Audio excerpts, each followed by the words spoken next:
स्वागत है आप सभी का हमारी इस खास पेशकश में। मैं हूं आपके साथ निदा अहमद। आज हम आपको एक ऐसी शख्सियत से मिलवाने जा रहे हैं जिनका काम सुनते ही बड़े बड़े अपराधियों के पसीने छूटने लगते हैं। ये उत्तर प्रदेश के वो जाबाज आईपीएस अधिकारी हैं जिन्होंने अपने कार्यकाल में यूपी में क्राइम को कंट्रोल करने में अहम भूमिका निभाई। जी हां, हम बात कर रहे हैं उत्तर प्रदेश के पूर्व डीजीपी ओम प्रकाश सिंह की। ओपी सिंह ने पुलिस में अपनी 37 साल के कार्यकाल पर crime grime and gumption case files of an IPS officer नाम की बकायदा एक किताब भी लिखी है। इस किताब में ओपी सिंह ने बताया है कि योगी राज में कैसे उन्होंने उत्तर प्रदेश का अपराध मुक्त करने का अभियान चलाया। किताब में और भी कई बड़े खुलासे किए गए हैं। इसी किताब पर बात करने के लिए पूर्व डीजीपी ओम प्रकाश सिंह आज खुद हमारे साथ स्टूडियो में मौजूद हैं। सर, आपका बहुत बहुत स्वागत है जनतंत्र टीवी पर। धन्यवाद सर, सबसे पहले जिस किताब को लेकर के हम बात कर रहे हैं उस किताब के बारे में मैं जानना चाहूंगी, क्या है खास, क्यों लोग इसे पढ़ें?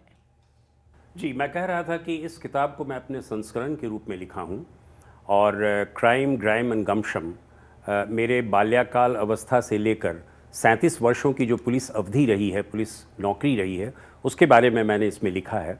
इसमें मैंने अपने विभिन्न अनुभवों के बारे में लिखा है, अपने कॉलेज के एजुकेशन के बारे में, अपनी पुलिस ट्रेनिंग के बारे में, अपने उन जगहों के बारे में जैसे अल्मोड़ा, लखीमपुर खीरी या एनडीआरएफ के बारे में, सीआईएसएफ के बारे में, और ख़ासकर मैंने उत्तर प्रदेश पुलिस के बारे में लिखा है।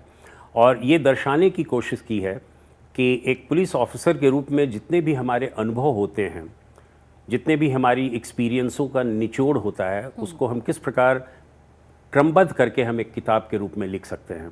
और इसमें हमने उन सभी चीज़ों का जिक्र किया है जो महत्वपूर्ण हैं।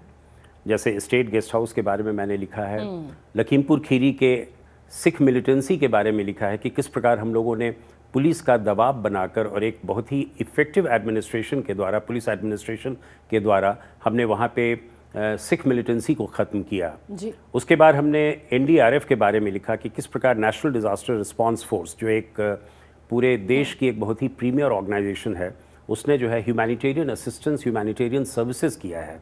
जैसे नेपाल का अर्थक्वेक हुआ 2015 का, या श्रीनगर जम्मू एंड कश्मीर का फ्लड हुआ 2014 का, या चेन्नई में जो फ्लड आया उसके बारे में, इन सबों का जिक्र मैंने विस्तृत रूप से किया है ताकि लोगों को इसके बारे में पता चल सके कि एनडीआरएफ जैसी संस्था और ऑर्गेनाइजेशंस किस प्रकार काम कर रही है। और ये जानना बेहद ज़रूरी भी हो जाता है लोगों के लिए। लोग जागरूक होंगे तभी समझ भी पाएंगे, क्योंकि बहुत आसान होता है पुलिस पर, पुलिस महकमे पर, प्रशासन पर कोई भी सवाल खड़े कर देना कि आखिर पुलिस क्या कर रही थी, पुलिस प्रशासन क्या कर रहे थे। लेकिन ऐसे वक्त में अगर उनकी बारीकियों को समझेंगे और आपकी किताब ऐसे में हेल्प कर पाएगी तो ये बहुत अच्छी पहल है। कैसे मन में ये ख्याल आया आपके कि मुझे इस विषय पर किताब लिखनी चाहिए?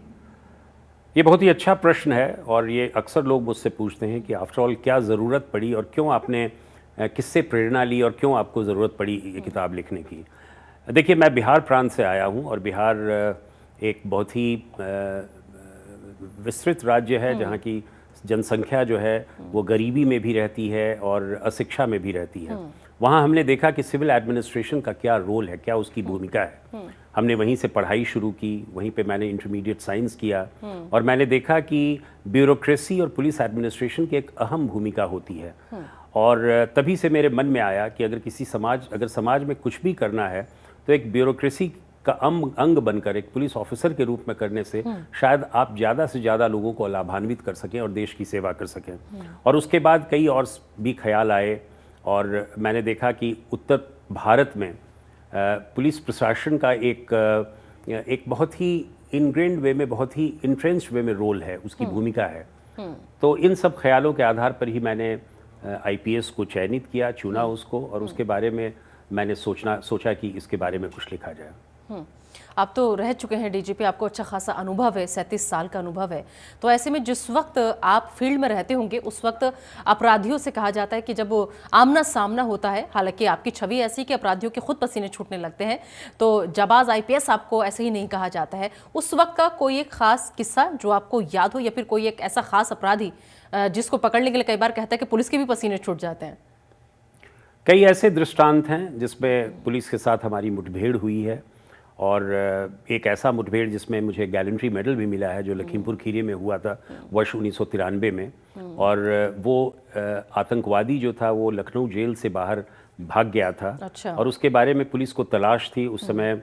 वहाँ की तराई के जितने भी डिस्ट्रिक्ट्स थे, जितने भी जनपद थे, उनकी पुलिस उसके पीछे पड़ी हुई थी। और एक बहुत ही डेडिकेटेड रूप से, एक कमिटेड रूप से जब हमें कोई क्रेडिबल इन्फॉर्मेशन मिला तो हमने लखीमपुर खीरी के उन सब जंगलों में जो मैलानी, गोला और भीरा के आसपास है, उसमें हम लोगों ने कुम्बिंग ऑपरेशन किया और उसके फलस्वरूप ये आतंकवादी मारा गया। तो ये एक बहुत ही डेयरिंग एक्ट था जो हम लोगों के द्वारा किया गया, जिसमें हमारी टीम थी और उस टीम का मैं नेतृत्व कर रहा था। उसके अलावा भी कई ऐसे दृष्टांत हैं जिसमें मैंने जिक्र किया है महेंद्र फौजी का, जो चांस इनकाउंटर में पुलिस के द्वारा बुलंदशहर में मारा गया, जिसके ऊपर 2 लाख रुपए का इनाम था। और उस समय 1994 में आप अनुमान लगा सकते हैं कि 2 लाख रुपए कितने महत्व की चीज़ होती है। तो इस तरह के कई ऐसे दृष्टांत हैं। तो फिलहाल देखिए हमारे साथ पूर्व डीजीपी उत्तर प्रदेश के मौजूद हैं स्टूडियो में, ओपी सिंह साहब, जिनसे जानने की कोशिश हम कर रहे हैं कि योगी राज में कैसे क्राइम कंट्रोल उन्होंने किया, उस वक्त कौन कौन सी दिक्कतों का सामना उन्हें करना पड़ा था। हमारे साथ एक्सक्लूसिव स्टूडियो में बैठे हुए हैं, लेकिन फिलहाल एक छोटे से ब्रेक के लिए मुझे यहाँ रुकना होगा। आप सब बने रहिए जनतंत्र के साथ। तो ब्रेक के बाद आपका स्वागत है। आज हम बात कर रहे हैं स्टूडियो में उस जाबाज IPS अधिकारी की जिन्होंने अपने कार्यकाल में उत्तर प्रदेश में क्राइम को कंट्रोल करने में बहुत बड़ी भूमिका निभाई है। जी हाँ, बात हो रही है यहाँ पर उत्तर प्रदेश के पूर्व डीजीपी ओम प्रकाश सिंह की, जो लगातार हमारे साथ स्टूडियो में मौजूद हैं। ओपी सिंह जी, मैं आपसे समझने की कोशिश कर रही थी ब्रेक पर जाने से पहले कि योगी राज में आखिर कैसे क्राइम कंट्रोल हुआ, कितना सहयोग आपको सरकार से भी मिलता है ऐसे में जब आप किसी भी मिशन को अंजाम देने के लिए जा रहे होते हैं, और जब एक बड़ी सफलता हाथ लगती है तो कैसा महसूस होता है? देखिए, बहुत अच्छा लगता है जब कोई क्राइम कंट्रोल होता है।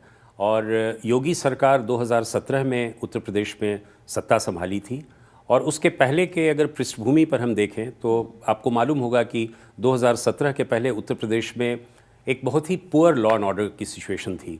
कॉम्युनल राइट्स हो रहे थे, क्राइम्स बढ़ रहे थे, मर्डर्स, डकैती, रेप, एक्सटॉर्शंस, किडनैपिंग, ये सब का बोलबाला था। और उस स्थिति में पुलिस वालों के भी कुछ गैंग्स चलते थे, जिसका जिक्र मैंने अपनी पुस्तक में किया है। और इस पूरी पृष्ठभूमि में अगर देखा जाए तो 2017 में जब योगी सरकार आई तो उसका एक प्रण था, एक पॉलिटिकल विल था कि किसी भी प्रकार से हम लॉ एंड ऑर्डर को मजबूत करेंगे, लॉ एंड ऑर्डर को बहुत अच्छा करेंगे, क्योंकि लॉ एंड ऑर्डर के प्लैंक पे ही सरकार आई थी शासन में। तो तभी से 2017 से ही उत्तर प्रदेश सरकार ने कानून व्यवस्था को ठीक करने में अपना पूरा योगदान दिया। 2018 में जब मैंने डीजीपी का पद संभाला तो उस समय हम लोगों ने एक इफ़ेक्टिव पुलिसिंग और बहुत ही एम्बिशियस प्लान बनाकर हम लोगों ने क्रिमिनल्स के विरुद्ध कार्रवाई शुरू की। और लोगों में इस बात का संदेश जाने लगा कि पूरे एडमिनिस्ट्रेशन में रूल ऑफ लॉ का बोलबाला होने जा रहा है, और क्रिमिनल्स के प्रति हमारा जो व्यवहार होगा वो बहुत ही सख्त होगा। या तो उन्हें जेल में भेजा जाएगा, उनके विरुद्ध कार्रवाई होगी, उनके इल गॉटन प्रॉपर्टीज़ को सीज़ किया जाएगा गैंगस्टर के अंतर्गत, और बहुत से लोगों को जेल भेजा गया। लगभग 20,000 लोगों को 2 साल के अंदर जेल भेजा गया, उनके विरुद्ध कार्रवाई हुई।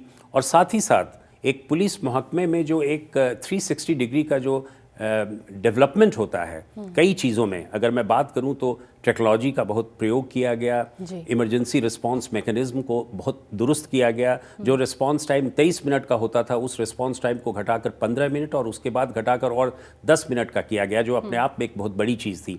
और एक बहुत ही ट्रांसपेरेंट एडमिनिस्ट्रेशन दिए जाने की कोशिश की गई टेक्नोलॉजी के माध्यम से, विमेन सेफ्टी के माध्यम से, और बहुत से ऐसे प्रयोग किए गए। रिक्रूटमेंट्स हुए जिस रिक्रूटमेंट्स के कारण मैन पावर की संख्या बढ़ाई गई। रिक्रूटमेंट्स के बाद ट्रेनिंग दी गई, ट्रेनिंग में बहुत ही पारदर्शिता लाई गई और ट्रेनिंग को बहुत ही साइंटिफिक वे में किया गया। फॉरेंसिक साइंस लेबोरेटरी की स्थापना की गई, साइबर क्राइम्स पे बहुत जोर दिया गया। और हम लोगों ने यूपी कॉप ऐप की स्थापना की, जिसके मदद से 28 ऐसे एरियाज़ थे जहाँ पे बिना किसी पुलिस स्टेशन आए हुए आप EFIR फाइल कर सकते हैं। साथ ही साथ हम लोगों ने प्रोसिक्यूशन पे बहुत ध्यान दिया। और जैसा कि आपको मालूम होगा कि पहले माफियाओं के कारण गवाह जो हैं वो डर के मारे गवाही नहीं देते थे। हम लोगों ने गवाहों को प्रोत्साहित करने की कोशिश की, उनको प्रोटेक्शन देने की कोशिश की, और यही कारण है कि गवाह जो है गवाही देने लगे। गवाह समय से नहीं आ पाता है, गवाही नहीं दे पाता है, डर जाता है, तो केस आगे बढ़ते नहीं है। और यही एक बड़ी वजह अपराधियों जो अपराध करते हैं उनके हौसले में भी इजाफा करता है। ऐसे में एक सवाल मेरा आपसे यह है कि जिस वक्त अक्सर होता है कि कोई रिपोर्ट आई या खबर आई कि उत्तर प्रदेश में क्राइम का गिराव बढ़ रहा है या मामलों में तेजी के साथ इजाफा हो रहा है, उस वक्त कितना प्रेशर आप लोगों के ऊपर रहता होगा कि कैसे भी करके इस आंकड़े को कैसे दुरुस्त किया जाए? देखिए, डीजीपी का पद ऐसा है जिसमें प्रेशर हमेशा रहा है, बिकॉज एक बहुत बड़े राज्य जिसकी जनसंख्या लगभग 23 से 25 करोड़ के लगभग है और पूरे विश्व में इसका स्थान 5वें दर्जे पर है अगर आबादी के अनुपात में देखा जाए, और साथ ही समस्याएं उत्तर प्रदेश में बहुत हैं। आप किसी भी समस्या को लीजिए, चाहे वो लेबर रिलेटेड हो, स्टूडेंट रिलेटेड हो, क्राइम रिलेटेड हो, लॉ एंड ऑर्डर रिलेटेड हो, तो इन सबों में जो है बहुत संभावना रहती है कि आपका प्रेशर बढ़ता जाए। और खासकर उत्तर प्रदेश में जब मैंने 2 साल के से भी ज़्यादा डीजीपी का पद संभाला, वहाँ पे कई ऐसे दृष्टांत हैं, जैसे कुंभ मेले का हम लोगों ने बहुत ही सक्सेसफुल कंडक्ट किया। 2019 का कुंभ मेला अपने आप में एक बहुत ही अपने आप में एक विस्मरणीय एक वो थी जिसे ग्लोबल रिकॉग्निशन मिला।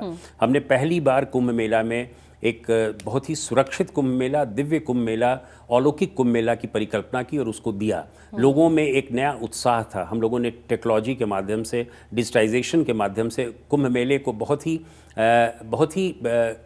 फेसलेस बनाया एक तरह से, कि वहाँ पे क्राइम नहीं है, इंसिडेंट फ्री क्राइम को मेला है, टेरर अटैक नहीं हो सकता है। तो ये हम लोगों की बहुत बड़ी चुनौती थी। और ख़ासकर जितने भी हमारे लॉ एंड ऑर्डर सिचुएशंस थे, आपको ये जानकर हैरानी होगी कि अभी तक 7 वर्षों में एक भी कॉम्युनल राइट नहीं हुआ। ये उस स्ट्रॉन्ग फाउंडेशन की बात की जा रही है, जिस स्ट्रॉन्ग फाउंडेशन की हम बात 2017-18 में कर रहे हैं, कि उस समय हम लोगों ने ऐसी नींव रखी कि कॉम्युनल एलिमेंट्स पे हमारा पूरा दबाव रहा। और यही कारण है कि कोई भी क्राइम हो, चाहे वो वायलेंट क्राइम हो, मर्डर, डकैती वगैरह का, या फिर साइबर क्राइम से रिलेटेड हो, हम लोगों ने फॉरेंसिक साइंस को आगे बढ़ाया और एक साइंटिफिक वे में हम लोगों ने क्वालिटेटिव इन्वेस्टिगेशन देने की कोशिश की। प्रोसिक्यूशन को हम लोगों ने ऑनलाइन किया और इस प्रकार पूरा एक 360 डिग्री का जो एक एटीट्यूड और एप्टीट्यूड होता है, हम लोगों ने पुलिस कर्मियों के बिहेवियर पे ध्यान दिया और ऐसे हाई हैंडेड क्राइम्स के बारे में काफ़ी उस पर हम लोगों ने सख्त कदम उठाए। हम लोगों ने कुछ लोगों को डिसमिस किया, कुछ लोगों को सजाएं दी, ताकि माहौल जो है वो पुलिस की तरफ से भी एक अच्छा प्रदर्शन हो सके। तो इन सब कारणों से, क्योंकि अमानवीय चेहरा तो अक्सर लोग दिखाते हैं और तलाश में भी रहते हैं कि कैसे दिखाएं, कोई भी तरह से वीडियो आ जाए पुलिस के खिलाफ या कुछ भी, लेकिन मानवीय चेहरा बहुत कम लोग दिखाते हैं। मैं आपकी किताब पर वापस आऊंगी यहाँ पर, और ओपी सिंह जी एक चीज़ समझना चाहूँगी। आपने अपनी इस बुक में गेस्ट हाउस कांड का भी जिक्र किया है, लेकिन उस जिक्र के साथ साथ आपने बाद में ये भी कहा कि इस कांड ने मुझे विलन बना दिया, लोग अपनी ही बिरादरी के लोग मुझे खलनायक की भूमिका में देखने लगे। वो क्या हुआ था उस वक्त आपके साथ? देखिए, यूपी का स्टेट गेस्ट हाउस कांड जो है वो बहुत ही प्रचारित कांड है। उसने पूरे यूपी को ही नहीं बल्कि पूरे देश के पॉलिटिक्स को इम्पैक्टफुल किया। और 1995 में ये घटना हुई थी जिसमें मायावती जी के ऊपर ये कहा जाता है कि जब समाजवादी पार्टी और मायावती की सरकार थी, दोनों की मिलकर, और उसमें उन्होंने अपना सपोर्ट विड्रॉ किया, तब ये घटना हुई। उस समय मैं एसएसपी कुंभ मेले में 3 महीने की वेटिंग लिस्ट में बैठा हुआ था प्रयागराज में, और उसी वक्त हमारी पोस्टिंग 1 जून को हुई और 2 जून को 12:30 बजे दिन में मैंने एसएसपी लखनऊ के रूप में चार्ज लिया। और कुछ देर के बाद ही, लगभग 3-4 घंटों के अंदर ही स्टेट गेस्ट हाउस कांड का ये कांड हुआ। और मैं और डिस्ट्रिक्ट मैजिस्ट्रेट दोनों ही स्टेट गेस्ट हाउस वहाँ पहुँचे, उन्हीं की कार में गए, और हम लोगों ने जो भी कलेक्टिवली डिसाइड कर पाते, डिसीजन लेते, चाहे वो एडीएम सिटी वहाँ पे हों, एसपी सिटी हों, और बहुत सारे सर्किल ऑफिसर्स हैं, मैजिस्ट्रेट्स हैं, पुलिस ऑफिसर्स हैं, उन सबों के हम लोगों ने एक कलेक्टिव डिसीजन लिया। और वहाँ पे एक विधायक जिनको किडनैप किया जा रहा था, उनको हम लोगों ने बचाया, उनको रोका, और उसके बाद सारी व्यवस्था को एक ऑर्डरली वे में किया। लेकिन बाद में मुझे सस्पेंड कर दिया गया, और उस सस्पेंशन में मैंने इस किताब में यही लिखा है कि why was I singled out, क्या मेरी गलती थी जिसको सिंगल आउट किया गया। और ये फिर बाद में सरकार ने उन सारे चीज़ों को विड्रॉ किया, मेरे खिलाफ जितने भी मुकदमे थे उसको विड्रॉ किया, डिपार्टमेंटल प्रोसीडिंग्स को हटाया। लेकिन अंत में मुझे ये मजबूर कर दिया गया, क्योंकि मैं उस समय एक विलन के रूप में जाने लगा, और कोई भी मुझसे मिलना पसंद नहीं करता था, चाहे वो पुलिस विभाग के सीनियर ऑफिसर्स हों या कोई और अधिकारी हों। तो इस तरह मैंने उसको कहा कि स्टेट गेस्ट हाउस जो है उसमें पुलिस का क्या रोल है, उसकी क्या भूमिका रही और मेरा पक्ष क्या रहा है, मैंने एज एसएसपी लखनऊ क्या किया था, उस बात का विवरण मैंने उसमें दिया है। और किताब में आप पढ़ेंगे तो आपको स्वयं अनुमान होगा कि क्या इंटरेस्टिंग वे में हमने उसको लिखा है कि किस कैसे घटना हुई और उसमें पुलिस की क्या भूमिका रही। बिल्कुल ठीक है। इस बीच जब आपने किया, देखिए जाहिर सी बात है कि समाजवादी पार्टी की तरफ से तो बहुत कुछ रिएक्शन आए होंगे, लेकिन मायावती का कोई रिएक्शन नहीं, उनका कोई ऐसा रिएक्शन नहीं था, लेकिन इस पर काफ़ी चर्चाएं हुई उस समय। न्यूज़पेपर्स में, मैगजीन्स में, सभी जगहों पर इस बात की काफ़ी चर्चा हुई और इस बात को देखा गया। लेकिन जो पक्ष मैंने रखा है उसको किताब में लिखा है मैंने। और 3 साल के बाद मैंने मायावती जी से मुलाकात भी की जब वो आजमगढ़ आई थी अपने कार्यकर्ताओं के सम्मेलन में। मैं उस समय डीआईजी आजमगढ़ रेंज था और मैंने ये जानने की कोशिश की कि आफ्टर ऑल मुझे क्यों सिंगल आउट किया गया। मैंने अपनी सारी बातों को उनको बताया और उन्होंने ध्यानपूर्वक इस बात को सुना, लेकिन मैंने किसी बिना उत्तर के फिर मैंने उचित समझा कि मैंने अपनी बात कह दी और मेरा मन बहुत हल्का हो गया। मैंने इमोशंस के जो बहुत बोझ बने लगे हुए थे उसको मैंने क्लियर करने की कोशिश की। अगर बात की जाए यहाँ क्राइम के हिसाब से, लॉ एंड ऑर्डर के हिसाब से अखिलेश राज की और योगी राज की, तो क्या बदलाव है, क्या चेंजेस हैं उस वक्त के समय से लेकर अब तक? देखिए, बहुत चेंजेस हैं, बहुत ही क्वालिटेटिव चेंजेस हैं। जैसा मैंने पहले कहा, 2017 के पहले कानून व्यवस्था की स्थिति बहुत ख़राब थी। पूरे राज्य में क्राइम्स बढ़ रहे थे, लॉ एंड ऑर्डर की घटनाएं हो रही थी, कम्युनल डिस्टर्बेंसेस बहुत हो रहे थे। आपको याद होगा मुजफ्फरनगर में 2013 में कम्युनल राइट दंगे हुए और दंगे में लगभग हज़ारों की संख्या में लोग मारे गए, डिस्प्लेस हुए। तो ये तो है कि कम्युनल राइट्स हो रहे थे और कम्युनल डिस्टर्बेंसेस हो रहे थे, पुलिस पे भी अटैक्स हो रहे थे। वही स्थिति 2017 तक रही। लेकिन बाद में जब योगी सरकार आई और योगी सरकार ने एक बहुत ही डिसाइसिव प्रशासन दिया, एक क्वालिटेटिव प्रशासन दिया, एक फर्म जिसको कहा जाता है, उसने अपनी इच्छा शक्ति जाहिर की कि किसी भी दशा में हमें कानून राज को स्थापित करना होगा और हमें क्रिमिनल्स के विरुद्ध कार्रवाई करनी होगी और हमें समाज में सुरक्षा की भावना पैदा करनी होगी। इस मोटिव से, इस ध्येय से योगी सरकार ने काम करना शुरू किया और मैं समझता हूँ कि मुख्यमंत्री योगी आदित्यनाथ जी ने बहुत ही बढ़िया काम किया है उस मामले में। उन्होंने ग्लोबल इन्वेस्टर सबमिट किया 2018 में, फिर बाद में 2023 में हुआ और पिछले 7 वर्षों में जो सभी को दिख रहा है कि एक माहौल ऐसा वहाँ पे आ गया है जिसमें कि लोग इन्वेस्ट कर रहे हैं, इंडस्ट्रीज़ बढ़ रही हैं, चाहे वो डिफेंस कॉरिडोर का हो या विभिन्न इंडस्ट्रीज़ हों। आपने देखा होगा कि इन्वेस्टमेंट किस प्रकार आ रहा है, लाखों करोड़ों की संख्या में इन्वेस्टमेंट्स आ रहे हैं और साथ ही साथ हमारा इंफ्रास्ट्रक्चर वो भी बहुत ही तेज़ी से विकसित हो रहा है। जिस प्रकार की 1 ट्रिलियन इकॉनमी की बात की जा रही है, इंफ्रास्ट्रक्चर की बात की जा रही है, इंडस्ट्रीज़ की बात की जा रही है, विमेन सिक्योरिटी की बात की जा रही है, साइंटिफिक एड टू इन्वेस्टिगेशंस की बात की जा रही है, इमरजेंसी रिस्पांस सिस्टम की बात की जा रही है और साथ ही साथ विकास के नए आयाम चयनित किए जा रहे हैं। जो प्रधानमंत्री के जितने भी कार्यक्रम हैं उसको बहुत अच्छे ढंग से सफल तरीके से किया जा रहा है। तो मैं समझता हूँ कि आमूल परिवर्तन हुआ है उत्तर प्रदेश पूरे प्रशासन में। एक लाइन में अगर मैं जानना चाहूँ कि योगी आदित्यनाथ ने क्या ऐसा जादू कर दिया कि क्राइम जो है छूमंतर होता चला जा रहा है उत्तर प्रदेश से, एक लाइन में क्या कहेंगे आप एज ए मुख्यमंत्री, उन्हें कैसे देखते हैं? देखिए, एक मुख्यमंत्री के रूप में मैं योगी आदित्यनाथ को एक बहुत ही कुशल प्रशासक समझता हूँ। उनमें एक दृढ़ इच्छा शक्ति है, एक फर्म डिसीजन लेने की क्षमता है और एक पूरे परिदृश्य को बहुत ही बढ़िया तरीके से समझने, देखने और परखने की शक्ति है।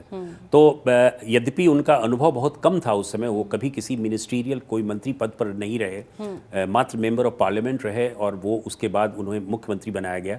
लेकिन उनके अनुभव के, उनके जितने भी राजनीतिक अनुभव थे और साथ ही साथ प्रशासनिक जो क्षमता उनकी थी, वो पिछले कुछ वर्षों में इस प्रकार उभर के आई है जैसे मानो वो कई सालों से इस प्रकार के प्रशासन के अंग रहे हों। और मैं समझता हूँ कि उनमें एक सबसे बड़ी चीज़ जो है वो ये है कि डिसीजन लेने की क्षमता और क्विक डिसीजन लेने की क्षमता, अपनी इच्छा शक्ति को दर्शाने की क्षमता, ऑफिसर्स पे एक बहुत अच्छा सुपरविजन रखने की क्षमता और सबसे बड़ी चीज़ है कि उनमें जो ऊर्जा है, उनमें जो काम करने की ऊर्जा है, उनमें उनके व्यक्तित्व में जो ऊर्जा है, वो ऊर्जा जो है वो सराहनीय है, उसकी कोई तुलना नहीं कर सकते। चलिए, बहुत बहुत शुक्रिया सर, बहुत अच्छा लगा आपसे बात करके और बहुत शुक्रिया अपना कीमती समय हमें देने के लिए। तो दरअसल आपने सुना यूपी के जाबाज आईपीएस अधिकारी को, जिन्होंने बताया कि कैसे उन्होंने अपने कार्यकाल में उत्तर प्रदेश में क्राइम को कंट्रोल करने में अहम भूमिका निभाई और साथ ही साथ कैसे उनका क्या विज़न है आगे और जो किताब लेकर के आए हैं वो क्यों आपको पढ़नी चाहिए। तो 37 साल के कार्यकाल पर उन्होंने ये बुक लिखी है, आप लोग इस बुक को ज़रूर पढ़िएगा, क्योंकि इस किताब में ओपी सिंह ने बताया है कि योगी राज में कैसे उन्होंने उत्तर प्रदेश को अपराध मुक्त करने का अभियान चलाया था।